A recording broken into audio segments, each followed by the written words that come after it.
So folks, I'm here with Chris. I literally just met Chris on this tour today. Chris, it's nice to meet you once again. Nice to meet you, yeah. Chris is the system tech for the Marley Brothers Tour, the legendary Marley Brothers Tour.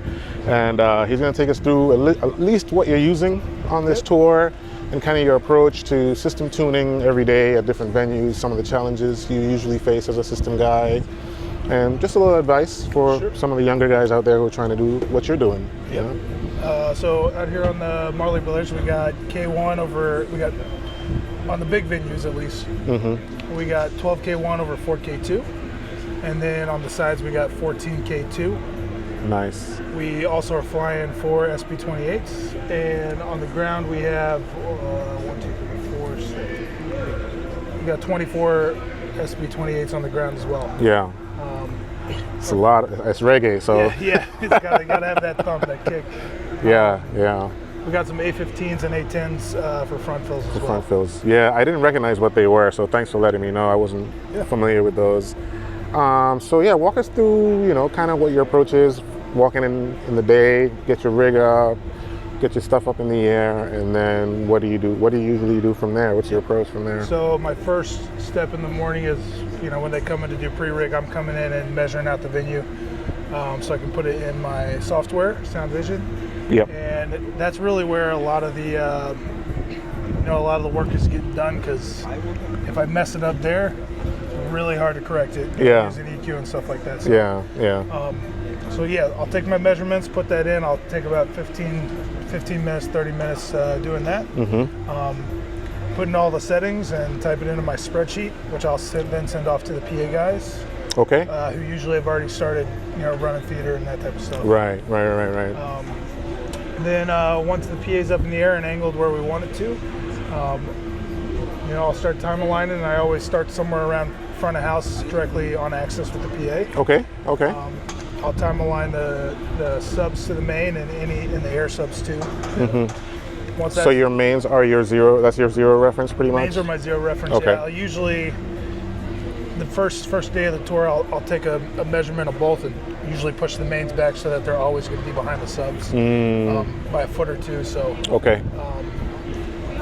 It's usually there's only like a millisecond or two on the flown subs. Gotcha. Okay. But yeah, I make mains my zero by doing that. Plus, that also kind of puts them in line with the side fills, so it kind of helps alleviate some of that stuff. After that, I'll take it to the side, time align the side, down to the front fills, and do the front fills as well. Nice. Okay.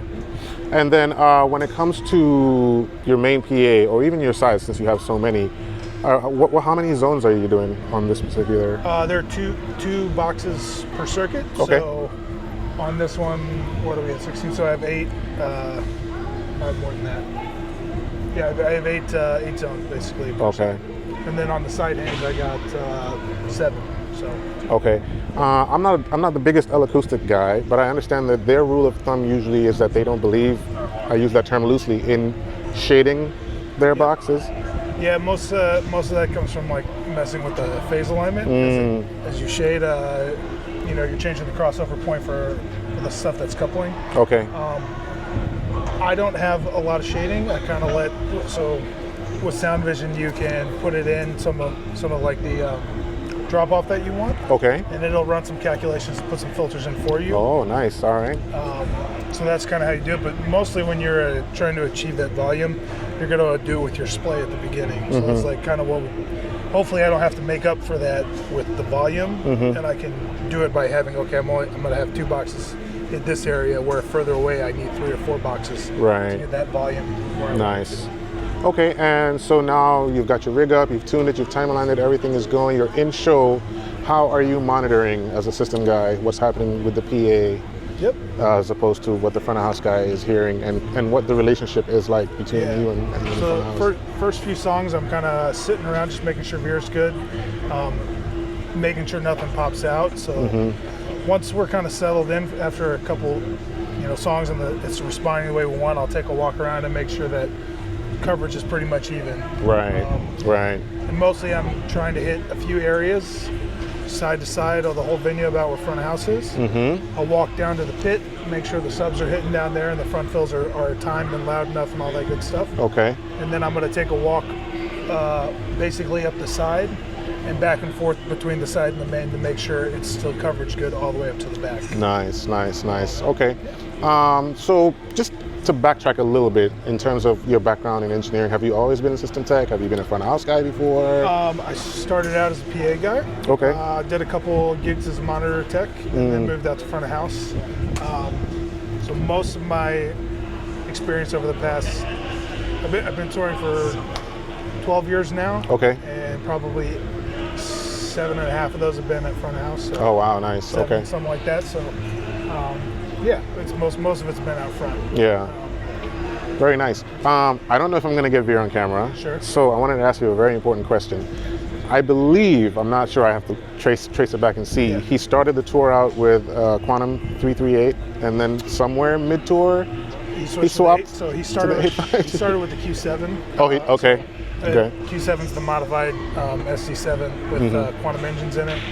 And it was probably right about halfway through we switched to the 8 because one became available. So once they had it available, they were kind enough to get it out here for us. Wow. Yeah, this is my first time seeing it in person, and it's massive. Yeah, it's massive. It's a big ship. boy. It's a ship. Yeah. A lot of screen real estate, and it's high definition too. I can tell the difference clearly. Very much. Yeah, so Chris, thank you so much for your time. I know you got a lot to do, but yeah, I'm looking forward to the show. Of course, yeah. Thanks a lot. No problem.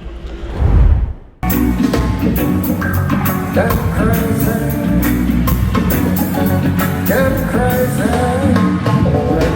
Chase those crazy bullets out of town.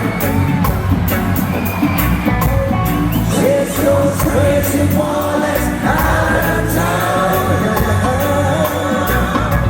'Cause I am not in the cabin, and I am not practical.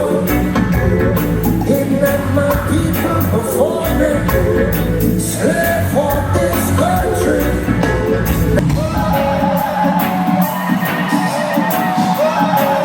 Atlanta, can I share something personal with you?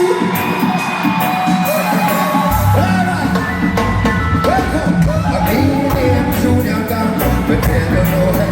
The youngest set around, but they don't know it. I'm in Junior Gang, but they don't know it. The youngest next to the boy. Hey, well I must say yes, she's been far up on the cover introduction. Was I take the book of what my coupons for some like some blues in 2 seasons. But Junior come and then I go get some music from the starlight. They used to play American Mondays, we call it up, and the question when you ask